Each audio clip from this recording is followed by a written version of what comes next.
Bismillahirrahmanirrahim. Assalamualaikum warahmatullahi wabarakatuh. Dan salam sejahtera. Apa khabar semua?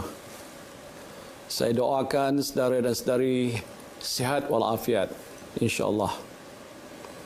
Saudara dan saudari yang saya kasihi sekalian, walaupun kes positif COVID-19 masih mencatatkan peningkatan di beberapa kawasan, situasi ini tidak membantutkan usaha kerajaan untuk memulihkan aktiviti ekonomi dan mengembalikan aktiviti sosial kepada keadaan sebelum berlakunya pandemik ini.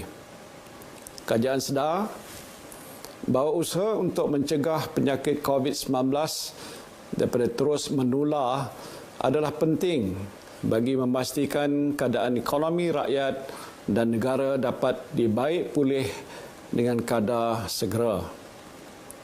Seperti mana yang saya telah umumkan sebelum ini, kerajaan telah pun menandatangani perjanjian awal dengan fasiliti COVAX dan Pfizer bagi perolehan vaksin COVID-19 untuk mendapatkan jaminan bekalan vaksin sebanyak 30% liputan populasi. Justru hari ini sukacita saya ingin memaklumkan bahawa kerajaan baru saja menandatangani perjanjian dengan syarikat farmaseutical AstraZeneca bagi perolehan sebanyak 6.4 juta dos atau tambahan sebanyak 10% lagi. Ini bermakna jaminan bekalan vaksin sebanyak 40% yang telah pun diperolehi menerusi perjanjian bersama fasiliti COVAX, syarikat Pfizer dan syarikat AstraZeneca.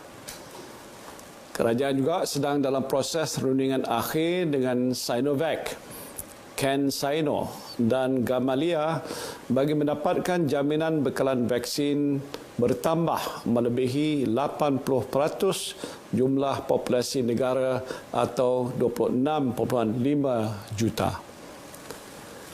Melalui kesemua rundingan dan perjanjian yang telah dan akan dimeterai buat masa ini, kerajaan akan membelanjakan sejumlah 504.4 juta dolar, iaitu 2.05 bilion ringgit.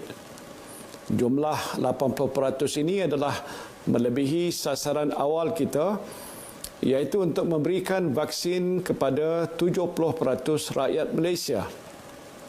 Perjanjian dengan Sinovac, CanSino serta Gamaleya ini juga akan memberikan nilai tambah kepada sektor sains dan teknologi tempatan yang bakal memberikan pulangan kepada rakyat dan pembangunan negara.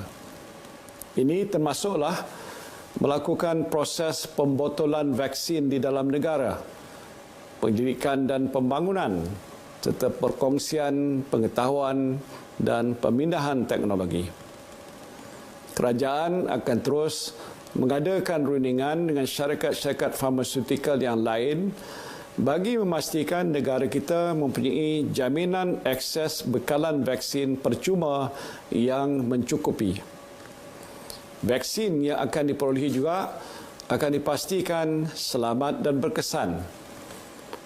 Untuk meyakinkan rakyat bahawa vaksin yang diperolehi adalah selamat dan berkesan, saya akan menjadi antara individu pertama untuk menerima suntikan vaksin COVID-19. Ini akan diikuti dengan petugas barisan hadapan sebelum ataupun frontliners sebelum diberikan kepada kumpulan sasar, iaitu kumpulan berisiko tinggi seperti warga emas, mereka yang mengidap penyakit tidak berjangkit NCD dan penyakit saluran pernafasan kronik. Jawatankuasa khas jaminan akses bekalan vaksin yang telah ditubuhkan dan dipromosikan bersama oleh Yang Berhormat Menteri Kesihatan dan Menteri Sains, Teknologi dan Inovasi akan memastikan bekalan vaksin dapat diperolehi pada kadar segera. kerajaan menjangkakan bekalan pertama 1 juta dos vaksin daripada Pfizer akan diterima dan mula diberikan kepada kumpulan SASA seawal bulan Februari 2021. Bahagian Regulatory Farmasi Negara ataupun NPRA, Kementerian Kesihatan Malaysia akan terus memantau keberkesanan dan keselamatan vaksin setelah diperolehi dan digunakan. Sekali lagi, saya ingin mengajak anda semua untuk bersama-sama menghayati dan membudayakan norma baru dalam menjalani kehidupan seharian walaupun setelah kita menerima bekalan dan suntikan vaksin. Kita perlu menyesuaikan diri dengan norma baru kerana virus ini telah pun berada di dalam komuniti. Patuhi SOP yang telah pun ditetapkan dan amalkan kebiasaan mencuci tangan, menggunakan sabun dengan lebih kerap ataupun gunakan hand sanitizer jika tiada punca air berdekatan. Pakailah pelitup muka dengan betul ketika berada di tempat awam dan jaga jarak fizikal dengan orang di sekeliling. InsyaAllah kita mampu menghadapi cabaran ini bersama.